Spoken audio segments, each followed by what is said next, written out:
ধরো একটা কথায় রাগ উঠে গেল, একটা ঘটনায় মন ভেঙে গেল, একটা ভয় পুরো আত্মবিশ্বাস নষ্ট করে দিল, আর সেই এক মুহূর্তেই তুমি এমন কিছু করে ফেললে যেটার জন্য পরে নিজেকেই দোষ দিতে হলো। অনেকেই আছো কখনো না কখনো এমন একটা সিচুয়েশন ফেস করেছো, তাই না?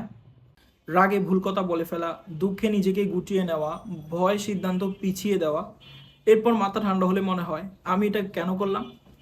আসলে সমস্যা হলো ওভার থিঙ্কিং আর রিয়েক্টিং। মেন্টালি স্ট্রং মানুষরা ইমোশন দেখে ঠিকই, কিন্তু ইমোশনের নাটকে ঢুকে পড়ে না।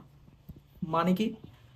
যারা মেন্টালি স্ট্রং তাদেরকে ইমোশন কখনো কন্ট্রোল করে না, বরং তারাই ইমোশনকে কন্ট্রোল করে। কিভাবে তুমিও তাদের মতো নিজের ইমোশনকে কন্ট্রোল করবে? ওকে, প্রথমে নিজেকে পজ করা, এরপর প্রেজেন্ট মোমেন্টে আসা।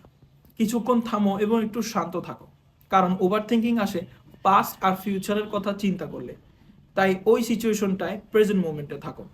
এরপর লজিক্যাল থিঙ্কিং। একটা প্রশ্ন করো নিজেকে, আমি যেটা ভাবছি এটা কি ফ্যাক্ট নাকি শুধু আমার ইমোশন? লজিক তোমার ইমোশনকে চুপ করাবে। ইমোশন দিয়ে সিদ্ধান্ত নিলে ইনস্ট্যান্ট রিলিফ পেতে পারো, কিন্তু লজিক দিয়ে সিদ্ধান্ত নিলে লং টার্ম পিস পেতে পারো। এখন কথা বলবো টক অ্যান্ড ডোন্ট রিয়েক্ট। এগুলো ইমোশনকে কন্ট্রোল করার জন্য হেল্প করবে। ইমোশন জমে থাকলে এমনিতেই চলে যায়।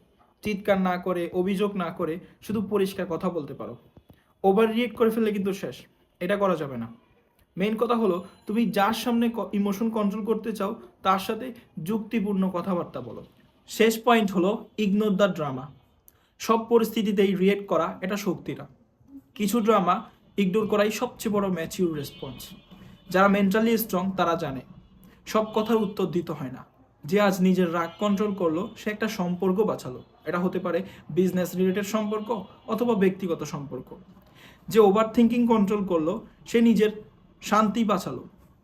তুমি আজ ইমোশন কন্ট্রোল করতে পারলে তোমার ফিউচার সুন্দর করতে পারবে। ইমোশন আসবেই, কিন্তু ইমোশন তোমাকে চালাবে এটা বাধ্যতামূলক না।